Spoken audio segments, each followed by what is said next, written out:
अस्सलाम वालेकुम, नमस्ते and Sat Sri Akal and good evening to everyone. गिमी टीवी के जितने भी व्यूअर्स पूरी दुनिया में बैठे हैं वो हमें सबसे पहले तो आप ये यूट्यूब पे गिमी टीवी को सब्सक्राइब कर लें, लाइक करें, डिसलाइक करें, कमेंट करें, ना करें, बहरहाल ये आपकी अपनी चॉइस है।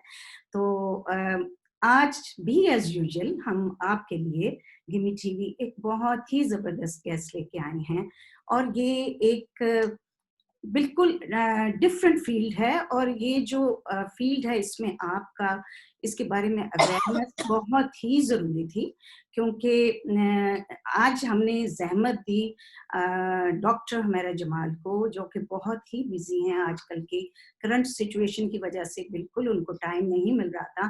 But I am really really grateful कि उन्होंने इसके बावजूद हमारे लिए 1 घंटा निकाला क्योंकि जब उन्होंने कहा वाक़ई इसकी अवेयरनेस की बहुत ज़रूरत है हमारे सब कॉन्टिनेंट में या हमारे जो जनूबी एशिया के लोगों को इसके बारे में पता होना चाहिए।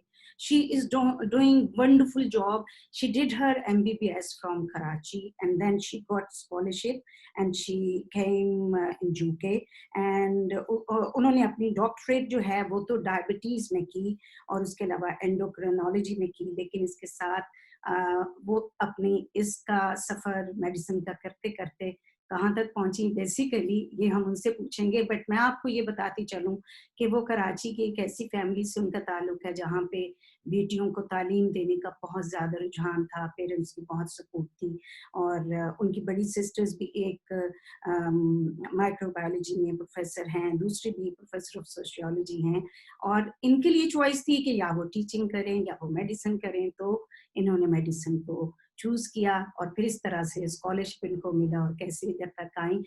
आजकल वो उन्होंने हेयरफील्ड हॉस्पिटल में भी तकरीबन 10 इयर्स यूके में अपनी सर्विसेज दी हैं और कंसल्टेंट हैं इन पैलिएटिव मेडिसिन फील्ड में और आजकल वो हार्टफील्डशायर कम्युनिटी हॉस्पिटल में अपनी सर्विसेज दे रही हैं। दिन रात तो दरअसल वो सर्विसेज दे रही हैं जिसमें से वी आर रियली ग्रेटफुल कि वो अब गिमी टीवी के लिए उन्होंने अपना ये टाइम निकाला। Thank you so much, Dr. Humaira. You came, and it's really, really our privilege कि आप हमारे शो में आज आई हैं और हमें आप बहुत सारा नॉलेज देंगे। जी, अस्सलाम वालेकुम शगुफ्ता, आपका बहुत शुक्रिया, आपने हमें बुलाया और ये मौका दिया कि लोगों को अपना पैगाम पहुंचाएं क्योंकि ये बहुत बहुत ज़रूरी है और हमारे मुल्कों में साउथ ईस्ट एशिया और जनूबी एशिया के जो हैं हमारे लोग, उन लोगों को इस चीज़ के बारे में बहुत ज़्यादा ना एक्सपीरियंस है ना इसके का इल्म है। तो आपने बहुत काइंड इंट्रोडक्शन दिया, उसका बहुत शुक्रिया। मैं सिर्फ एक चीज़ मैं अर्ज़ करना चाहती हूँ कि मैंने 10 साल हेयरफील्ड में किया और 15 साल माउंट वर्नन कैंसर सेंटर में किया और अब मैं हार्टफोर्डशायर कम्युनिटी सर्विसेज के लिए काम कर रही हूँ और उसमें 2 चीज़ें हैं। एक मैं हॉस्पिस में काम करती हूँ और दूसरा लोगों के घरों में जाके उनकी देखभाल करना नर्सेस के साथ। ज़्यादातर नर्सेस करती हैं और मेरा काम है कि उन नर्सेस को सपोर्ट करना। अच्छा, सबसे पहले तो डॉक्टर हुमैरा मैं ये चाहूँगी कि आप लोगों को और ऑडियंस को ये बताइए कि पैलिएटिव फील्ड क्या है? पैलिएटिव मेडिसिन फील्ड के बारे में लोगों को इतना ज़्यादा नहीं पता, तो आप प्लीज़ इसके बारे में बताइए। तो ये पैलिएटिव का मतलब है क्लोक। पैलिएट मीन्स कि आप किसी को सपोर्ट करें और पैलिएटिव केयर में एक बहुत अहम चीज़ है जो कि जब किसी इंसान को ऐसा मर्ज हो जो लाइलाज हो, जैसे कि कैंसर जो एंड स्टेज पे हो या हार्ट फेलियर जो एंड स्टेज पे हो, तो उसके बाद जो स्पेशलिस्ट डॉक्टर्स होते हैं जैसे कार्डियोलॉजिस्ट या कैंसर के ऑन्कोलॉजिस्ट, वो कह देते हैं कि अब हम और कुछ नहीं कर सकते हैं, अब आप घर पे खुश रहने की कोशिश करें वगैरह। लेकिन पैलिएटिव केयर में हम ये मानते हैं कि इंसान जब तक जिंदा है कुछ ना कुछ हम कर सकते हैं उसकी जिंदगी का जो क्वालिटी है उसको इम्प्रूव करने के लिए। तो हम लोग क्वालिटी पे जोर देते हैं, क्वांटिटी पे नहीं। कम अक्सर कुछ लोग होते हैं जिनकी इनक्योरेबल डिजीज है, उससे उनको बहुत तकलीफ है, दर्द होता है कैंसर पेशेंट्स को, जो हार्ट फेलियर पेशेंट है उनको सांस की तकलीफ होती है, और जितनी दवाएं कर लें वो ठीक नहीं होती है। तो उस हम लोग हमारा जो as a doctor consultant in palliative care, मेरी 4 साल की ट्रेनिंग थी आफ्टर एमआरसीपी, जिसमें मैंने हॉस्पिटल वगैरह में काम किया और डॉक्टर्स के साथ काम किया। तो हमारी ट्रेनिंग ये है कि जो भी एंड स्टेज डिजीज में सिम्टम्स होते हैं उसको हम किस तरह से कम कर सकते हैं। हम बहुत सी चीजें इस्तेमाल करते हैं, सिर्फ मेडिसिन नहीं लेकिन नॉन मेडिकल टेक्निक्स भी, जैसे कि लोगों को एडवाइस दें कि आप फैन, जो ब्रेथलेस पेशेंट्स हैं उनको फैन फेस में दें तो उससे उनको आराम मिलता है। तो हम लोग सिम्टम्स पे कंसंट्रेट करते हैं। ओके, दूसरी यानी आप जो लाइफ थ्रेटनिंग डिजीजेस हैं जैसे, तो उसके बारे में उनको जाहिर है कि वो स्टेज तो उनकी बहुत एडवांस होती है, लेकिन आप उनको जो उनकी जिंदगी है जिसमें मतलब उसके साथ साथ उनकी क्वालिटी लाइफ को बेहतर करने के लिए और उनकी सिम्टम्स को, उनका जैसे पेन मैनेजमेंट हो गई, इसी तरह ही है कि अगर जैसे जी कैंसर के पेशेंट को बहुत पेन होती है, मतलब कि मेरी अपनी मदर इन लॉ को ये हुआ है लास्ट स्टेज पे, उनको बहुत पेन होती थी, बड़ी तकलीफ होती थी। जी तो जी फिर उसको आप थोड़ा बेटर करने की के लिए सारी आपकी सर्विसेज हुई ना? जी। और दूसरी एक और अहम, तो एक तो ये है कि हम क्वालिटी पे जोर देते हैं, दूसरी चीज ये है कि हम होलिस्टिक केयर ओके। प्रोवाइड करते हैं। तो उसमें ये है कि हम उस जो इंसान होता है जिसको बीमारी होती है उसके इर्द गिर्द जो हो रहा है, उसके जो लव्ड वंस हैं और उसकी जो ख्वाहिशात हैं, जो तो हम लोग इस तरह से सोचते हैं कि एक तो फिजिकल डिजीज है और पेन वगैरह है, दूसरा जो साइकोलॉजिकल इफेक्ट है इंसान पे इस चीज का, तीसरा उसकी फैमिली, उसकी सोशल लाइफ पे क्या है, उसकी फाइनेंशियल लाइफ पे क्या असर है, उसकी डे टू डे फंक्शनिंग पे क्या असर है। तो फिर हम एक पूरी टीम होती है, हम अकेले ये पूरा नहीं कर सकते। तो हम मेरे साथ मेरी टीम में स्पेशलिस्ट नर्सेज हैं, स्पेशलिस्ट फिजियोथेरेपिस्ट हैं, ऑक्यूपेशनल थेरेपिस्ट हैं, डायटिशियंस हैं, स्पीच एंड लैंग्वेज थेरेपिस्ट हैं, साइकोलॉजिस्ट हैं, काउंसलर्स हैं और फेथ लीडर्स हैं, जैसे चैपलन्स और इमाम और प्रीस्ट्स हैं, क्योंकि अच्छा, अच्छा, एट द एंड ऑफ भी लाइफ आपके साथ शामिल हैं, गुड। हम लोग सारी जब हम असेसमेंट करते हैं तो हम सिर्फ फिजिकल असेसमेंट नहीं करते हैं, हम होलिस्टिक असेसमेंट करते हैं, जिसमें हम फिजिकल प्रॉब्लम्स के बारे में जाहिर है पूछते हैं, लेकिन फिर उस के उनकी अक्सर लोगों को डिप्रेशन हो जाता है जब कैंसर या इस टाइप की डिजीज, उनके जो रिश्तेदार, उनके हस्बैंड वाइफ चिल्ड्रन माँ बाप होते हैं, वो उन लोगों को के ऊपर भी असर होता है, फैमिली लाइफ पे असर होता है। जाहिर है जब एक शख्स को कैंसर होता है तो पूरे पूरे खानदान को कैंसर होता है, का असर होता है। तो हम लोग सिर्फ पेशेंट को नहीं सपोर्ट करते हैं, हम फैमिली को भी सपोर्ट करते हैं। और जब अनफॉर्चुनेटली सैडली जब वो पेशेंट मर जाता है, इंतकाल कर जाता है, तो फिर हम फैमिली को बेरीवमेंट सपोर्ट भी देते हैं। ओके। और हम ये कोशिश करते हैं कि उनकी क्वालिटी ऑफ लाइफ अच्छी हो, पेशेंट की सिम्टम्स कंट्रोल्ड हो, जिसमें उसका जो एक्सपीरियंस हो वो बेहतर से बेहतर हो और आरामदेह हो। तो फिर फैमिली के लिए भी उसको एक्सेप्ट करना आसान होता है। अगर वो देख रहे हैं कि उनका लव्ड वन बहुत तकलीफ में है तो उनको भी बहुत ज्यादा तकलीफ होती है। तो और हॉस्पिस में हम लोग इन पेशेंट बेड्स होते हैं, हमारा डे सेंटर है, वहाँ पेशेंट्स आते हैं जो इतने बीमार नहीं होते, जो बहुत बीमार होते हैं वो हॉस्पिस में इन पेशेंट में आते हैं। जो घर पे रहना चाहते हैं उनको हम लोग घर पे सपोर्ट करते हैं। तो हम लोग सबसे पहली चीज ये होती है कि पेशेंट ने एक्सेप्ट किया है कि उसको ये डिजीज है, फिर वो क्या चाहता है, उसको उसके लिए क्या इम्पोर्टेंट, उसको ये पता है कि उसकी जिंदगी वो बहुत ज्यादा दिन नहीं, क्योंकि इस सोसाइटी में बहुत ओपननेस है, जी, डॉक्टर पूरी नॉलेज पेशेंट को दे पेशेंट देता को है, दे देते हैं, ट्रू ट्रू। जितना वो पेशेंट चाहता है, जाहिर है वो उससे ज्यादा नहीं देंगे। पेशेंट अगर कहे कि नहीं मुझे मत बताओ, मुझे नहीं जानना है, तो फिर हम नहीं बताते हैं। अक्सर यहाँ लोग ऐसे होते हैं कि वो जानना चाहते हैं कि भाई मेरे साथ क्या होने वाला है, मैं किस तरह से अपनी फैमिली के लिए प्लान करूं, फाइनेंशियल विल्स, कितनी चीजें इसमें आ जाती हैं। आप खुद सोचें कि अगर किसी को ऐसी लाइलाज बीमारी हो तो वो क्या सोचता है, उसके दिमाग से क्या गुजरता है।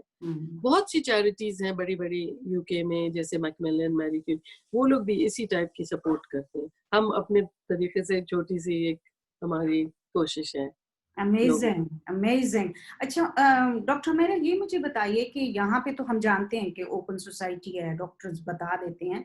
तो बैक होम में जब जो लोग कहते हैं नहीं पता ना चले उनको, वो बहुत तकलीफ में होंगे या रिलेटिव्स को ना पता चले, तो ये आप क्या समझती हैं? आपका तो एक्सपीरियंस इधर का भी है और फिर अभी आप बताइए कि आप किस तरह से आप पाकिस्तान में भी जाके बहुत सारी काम कर रही हैं। पहले तो मुझे जो पाकिस्तान में आप सर्विसेज दे रही हैं, उसके बारे में बताइए। आपने एक बहुत ही मेरी दिल से जो करीब टॉपिक है वो छेड़ा है, क्योंकि ये यहाँ तो बड़ी अच्छी सर्विसेज हैं। हाँ जी, हाँ। हालांकि हमारे लोग उसको इतना इस्तेमाल नहीं करते हैं, वो डरते हैं या वो समझते नहीं है, वो समझते हैं ये क्रिश्चियन लोगों के लिए है, लेकिन ऐसी कोई बात नहीं नहीं, है। नहीं, बिल्कुल, तकलीफ तो हर इंसान को होती है बिल्कुल। और ये सर्विसेज सबके लिए हैं। हाँ, एनएचएस की सर्विसेज हैं और जो हॉस्पिसेज हैं वो वॉलंटरी हैं अक्सर, लेकिन वो बिल्कुल फ्री हैं, लोकल लोगों के लिए हैं और हर एरिया में हैं। मुझे जब यहाँ पैलिएटिव केयर हमने स्टार्ट किया तो हमें लगा कि हम बहुत ही बहुत ही दुखी इंसानों की खिदमत कर रहे हैं। हकीकत में लेकिन आप वाक़ई दुखी इंसानों की खिदमत कर रहे हैं, इसमें कोई शक नहीं है, हकीकत लेकिन में मुझे बहुत तकलीफ हुई कि पाकिस्तान में ये सर्विसेज बिल्कुल नहीं है, नहीं है। बल्कि ये तो एज ए स्पेशलिटी पाकिस्तान में मानी ही नहीं जाती, रिकग्नाइज नहीं है। ये और ये जो आपने कहा कि वहाँ डॉक्टर्स कहते हैं कि मरीज को मत बताओ, और मरीज के खुद खानदान वाले खानदान वाले भी रिश्तेदार कहते हैं हो कि जाते हैं, उनको नहीं पता चलना चाहिए। क्योंकि उनकी वो होपलेस हो जाएंगे, वो डिप्रेस हो जाएंगे। डिप्रेस हो जाएँ। ये या, इस मुल्क में 40 साल पहले यही होता था और पेशेंट्स को नहीं बताते थे और वो छुपाते थे और मरीज को पता होता था, जाहिर है इंसान को पता होता है उसके साथ क्या हो रहा है। लेकिन जब डॉक्टर नहीं कह रहा है, बता नहीं रहा है कि तुम्हारे साथ ये हो रहा है और ये हो सकता है, तो फिर कोई प्लानिंग नहीं होती थी, कोई सिम्पटम कंट्रोल नहीं होता था, पेशेंट बहुत तकलीफ से मरते थे और जब वो बहुत बीमार हो जाते थे हॉस्पिटल में जाते थे और वहाँ एक कोने में उनको रख दिया था, क्योंकि डॉक्टर्स की ट्रेनिंग थी, ना नर्सेस की ट्रेनिंग थी कि इन लोगों की कैसी देखभाल कर सकते हैं, होनी चाहिए। जो हालात इस मुल्क में 40 साल पहले थे और डेम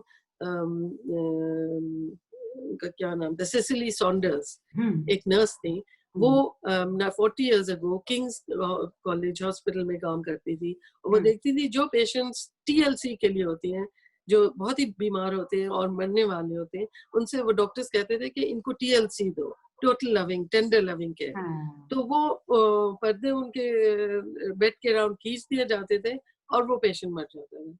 तो वो सोचती थी कि ये इन पेशेंट्स की केयर कैसी हो रही है और उन्होंने ये पैलिएटिव केयर शुरू किया एक्चुअली। वो नर्स थी, फिर उन्होंने मल्टी डिसिप्लिनरी केयर और होलिस्टिक केयर का कॉन्सेप्ट शुरू किया और डाइंग पेशेंट्स का केयर के बारे में कहा कि हम इससे बेहतर कर सकते हैं और काफी साल लगे उनको इस चीज को एक्सेप्ट करवाना और ये 80s में it was accepted as a speciality in clinical medicine, जैसे कार्डियोलॉजी है या ऑन्कोलॉजी है, वैसे पैलिएटिव केयर है, उसका अपना ट्रेनिंग प्रोग्राम है। लेकिन हमारे मुल्क में वही हालात हैं जो 40 साल पहले इस मुल्क में थे। वो कभी बताते नहीं थे, ना डॉक्टर्स की ट्रेनिंग होती है, ना नर्सेस की ट्रेनिंग होती, कोई रिकग्निशन नहीं है। लेकिन एक अच्छी बात हुई है पाकिस्तान में कि लोगों को, बिकॉज अब दुनिया बहुत छोटी है, सबको पता है कि up to date and state of the art care क्या होता है, मेडिकल केयर। लोग बाहर के मुल्कों में जाके केयर करवाते हैं, तो जो डॉक्टर्स ट्रेन होके वापस जा रहे हैं, हमारे यंग डॉक्टर्स, तो वो देखते हैं कि बाहर के मुल्कों में तो ये सर्विस है, हमारे मुल्क में नहीं है, तो उसकी अवेयरनेस बहुत है। लेकिन लोग उनकी समझ में नहीं आता है वो इसको कैसे अपनी डे टू डे प्रैक्टिस में प्रैक्टिस करें, क्योंकि वहाँ कोई बहुत कम स्पेशलिस्ट हैं। जो गवर्नमेंट हॉस्पिटल्स हैं उसमें तो कुछ है ही नहीं, कुछ एक दो प्राइवेट हॉस्पिटल्स हैं जैसे शौकत खानम, आगा खान, उनमें थोड़ी सी एक छोटा सा डिपार्टमेंट है पैलिएटिव केयर का, तो तो वो जाहिर है सबके लिए तो नहीं है।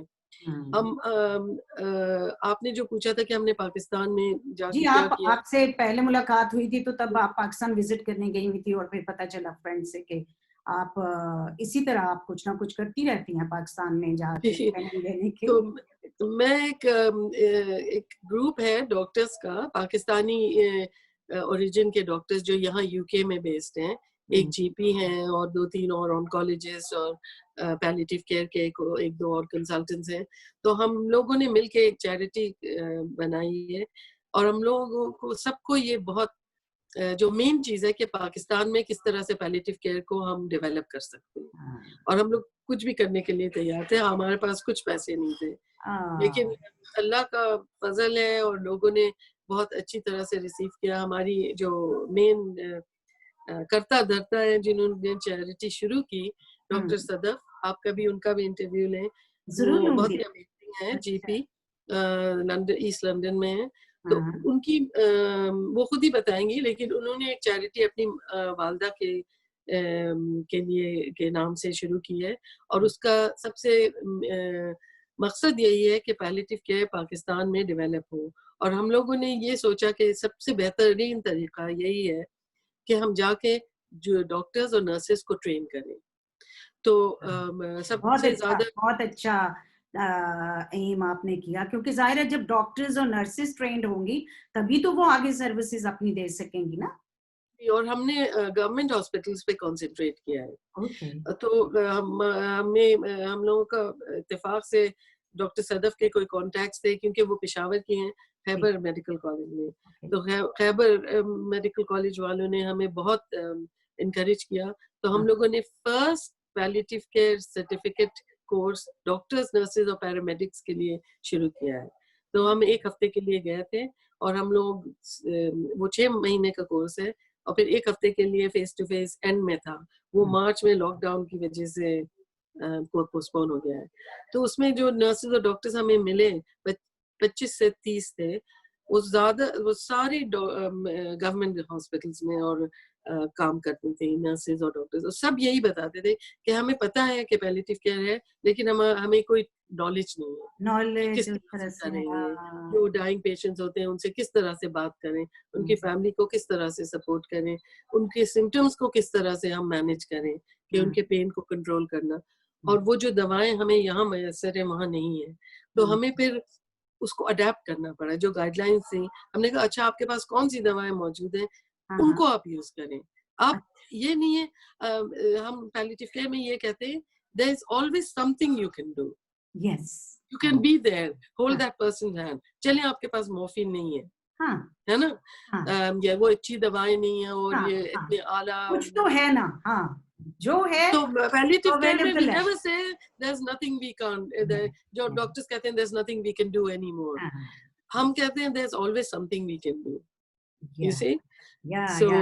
ये जब सब दरवाजे बंद हो जाते हैं, हम्म। हमारा दरवाजा खुला जी, होता है। बिल्कुल ऐसी ही है कि इतनी हाँ, ये देखिए, ये आपका जो स्टेटमेंट ही है कि we there is something we can do, और जब हाँ, डॉक्टर कहते हैं नहीं जी अब आप इनको घर ले जाएं और दुआ करें, तो उसमें एक एक मायूसी वाली बात आ जाती होपलेसनेस होती है। है। हाँ हाँ, जी, हम होपलेसनेस होप को सारा कुछ। मेंटेन कर हम कोशिश करते हैं कि हम होप को मेंटेन करें in the worst possible circumstances. And also I think एक और बहुत जरूरी बात और मैसेज मैं देना चाहती हूँ कि हम जो वेस्टर्न सोसाइटीज हैं, हमारी सोसाइटीज में शायद इतना नहीं अभी है, they are a death denying society. वो मौत को नहीं मानते हैं, वो मरना नहीं चाहते हैं। यस। वो चाहते हैं कि कुछ ना कुछ करो और मुझे तुम मरने से बचा लो। लेकिन मौत तो एक हकीकत तो बहुत ही है। हाँ, तल्ख तल्ख हकीकत है हकीकत। कि जो भी पैदा हुआ है वो मरेगा एक दिन। हम्म, और इस चीज से हम मुंह नहीं मोड़ सकते। हम हम्म, लोग तो अपने मुल्क में शायद बहुत ज्यादा सोचते हैं उसके हम्म, बारे में, हम्म, और क्योंकि हमारा मजहब ये हमें सिखाता है। लेकिन वेस्टर्न सोसाइटीज में हालांकि मजहबी हैं, लेकिन बिकॉज टेक्नोलॉजी ने इतनी तरक्की की है, वो समझते हैं कि हम मौत को भी मात दे सकते हैं। हम्म, उसमें फिर ये मसले होते हैं क्योंकि लोग फिर एक्सेप्ट नहीं करते। कि मेरा डिजीज ये क्यों नहीं रिस्पॉन्ड कर रहा है, कोई और दवा दो, मुझे ट्रायल में डालो, मुझे एक्सपेरिमेंटल ड्रग दो। लेकिन फिर वो ये करते करते फिर वो इंतकाल कर जाते हैं। फिर वो उनकी जो इश्यूज होती हैं वो कभी रिजॉल्व नहीं होती हैं, अक्सर वो तकलीफ में, क्योंकि अगर आपके पास बहुत सी साइकोलॉजिकल इश्यूज हैं जो रिजॉल्व नहीं हुई हैं, और तो at the end of life we see के उनका पेन और उनकी एजिटेशन बहुत ज्यादा होती है। अगर किसी ने एक्सेप्ट कर लिया कि ठीक है, I have lived a good life, अक्सर लोग होते हैं स्पेशली एल्डरली कि ठीक है, यू नो आई एम 70-80, मैंने I have lived a good life, I have a good family, ठीक है, ये है, बस मुझे तकलीफ, मरने से नहीं डरते हैं लेकिन तकलीफ से नहीं मरना चाहते। तो ये हम उनको अश्योर कर सकते हैं कि हम पूरी कोशिश करेंगे दवाओं से और अपनी दूसरी साइकोलॉजिकल सपोर्ट से कि उनको तकलीफ कम से कम हो, तो वो रीअश्योर हो जाते हैं। तो अभी आपने जैसे बताया कि अभी आप क्योंकि पाकिस्तान भी जाती हैं ट्रेनिंग देने के लिए और आपकी डॉक्टर सदक के साथ भी, तो देखिए कि कुछ अवेयरनेस तो जाहिर है लोगों को पता तो चल रहा है लेकिन आ रहा है, तो क्या हम समझें कि 40 इयर्स पहले जो स्ट्रगल यहाँ पे हुई थी इस फील्ड की अवेयरनेस के लिए, क्या पाकिस्तान में इतना टाइम लगेगा या कम लगेगा? आप क्या समझते हैं? उम्मीद तो यही है कि कम लगे, उसमें हम लोग अपनी छोटी सी कोशिश कर रहे हैं। बहुत अच्छी कोशिश आप यकीन करें, ये सही मसीहाई वाली आप बात कर रही हैं। शुक्रिया। ऑनेस्टली आपका ग्रुप मतलब जो कहते हैं ना डॉक्टर एक मसीहा होता है, वाकई वो, और जिस फील्ड का देखें कितना हाउ सैड इट इज कि हमारे लोगों को, हमारी सोसाइटी जो है वो कितनी पीछे है, बड़ा दुख होता है। बहुत पीछे है। और मुझे दुख होता है कि लोग बड़े-बड़े प्राइवेट हॉस्पिटल्स में होते हैं, मेरे रिश्तेदार और दोस्त, और एंड स्टेज कैंसर पे उनको मॉर्फिन नहीं मिलती और उनको गुड पेन कंट्रोल नहीं मिलता। जब भी हम कराची जाते हैं, हमारे जो जान पहचान के लोग हैं, रिश्तेदार, अक्सर हमें कहते हैं कि प्लीज इस पेशेंट को जाके देख लो। तो हम कहते हैं कि हम एक दफा देख के क्या कर लेंगे, लेकिन वो कहते हैं नहीं, फिर तुम जाके देख लो कि तुम बता दो कि सही हो रहा है या नहीं उनका केयर, स्पेशली जो एंड स्टेज होते हैं। और अक्सर हमने अच्छा केयर भी देखा है और कभी कभी बहुत दुख होता है कि पैसे होते हुए सारी चीजें उनके पास मुहैया है लेकिन अच्छा केयर नहीं है, वो ये बाय नहीं कर सकते वहाँ, क्योंकि वहाँ है ही नहीं, मौजूद नहीं है। चलें, there is always a hope. जिस तरह से आप लोग कर रहे हैं, इसी तरह से अभी आज का हमारा शो करने का मकसद भी यही कि लोगों को अवेयरनेस हो, और आपको मैं गाहे बगाहे फिर भी, और आपके पूरे ग्रुप को मेरी कोशिश होगी कि आपका जितना भी ग्रुप है उन सबको मैं लेके आऊंगी मी टीवी पे। तो ये तो कुछ होगी बात प्रोफेशनल, तो उसके अलावा मैं जानती हूँ डॉक्टर हुमैरा अब बहुत ही ख़वातीन हज़रात बहुत अदबी, बहुत लिटरेरी, बहुत इल्मी खातून हैं, और आप इनका मतलब वो जो ब्लेंड होता है ना, मेडिसिन एक तरफ और जो आप सोच नहीं सकते, इतना प्यारा गुनगुनाती भी हैं, गाती भी हैं, तो फैज, गालिब और क्या क्या, that is just a passion. तो आज हमें आप बताइए ना, कुछ सुनाइए भी, इतनी प्यारी आवाज। मुझे हमने सोचा ही नहीं था कि आप ये भी करें। मैंने कहा ये मैं आपको सरप्राइज दूंगी, आप इतना अच्छा वैसे ही पढ़ लेती हैं, इतना अच्छा। नहीं, लेकिन मैं प्रैक्टिस नहीं किया, आवाज बिल्कुल ही बैठी हुई आजकल लॉकडाउन में। मेरा आप तो फिर भी बहुत प्यारा कर लेती हैं, मुझे कुछ तो आपको सुनाना पड़ेगा, ये नहीं हो सकता मैं आपको ऐसे कौन है? कुछ भी एक बहुत ही डिप्रेसिंग सी फैज की गजल है, कुछ भी सुना। वो मैं थोड़ा सा कोशिश करूंगी आपकी इजाजत से। गड़ी है कितनी सलीबे मेरे दरीचे में, गड़ी है कितनी सलीबे मेरे दरीचे में, हर एक अपने मसीहा के खून का रंग लिए, हर एक वस्ले खुदावंद की उमंग लिए, गड़ी हैं कितनी, सलीबे मेरे दरीचे में। वाह वाह वाह वाह, बहुत अच्छे, बहुत अच्छे, थैंक शुक्रिया। Sorry, you. विदाउट प्रैक्टिस अरे आपने मुझे नहीं, आपको पता है, सरप्राइज दे दिया। आप जहां भी मिलती हैं हम आपको पकड़ लेते हैं और कितना मजा आता है, इतना अच्छी company, you are such a good company, you are such a and आप इतनी बाज़ौक़ हैं, आपको ऐसी चीजें पसंद है, आजकल कौन सुनता है। नहीं, बहुत मजे की, मैं कहती हूँ यही तो टेस्ट है। और थैंक यू सो मच, क्योंकि मुझे पता है आपको जाना है, आप वीकेंड पे भी काम कर रही हैं। और ये जो, अच्छा जाते जाते एक बात बताइए, ये जो करंट सिचुएशन है, ये क्या करें, कब खत्म होगी कोरोना की, और हम जो ये जो काम हुए हुए हैं। लॉकडाउन भी है और नहीं भी है, ये हाँ। एक अजीब मंजर है, एक अजीब सिचुएशन है।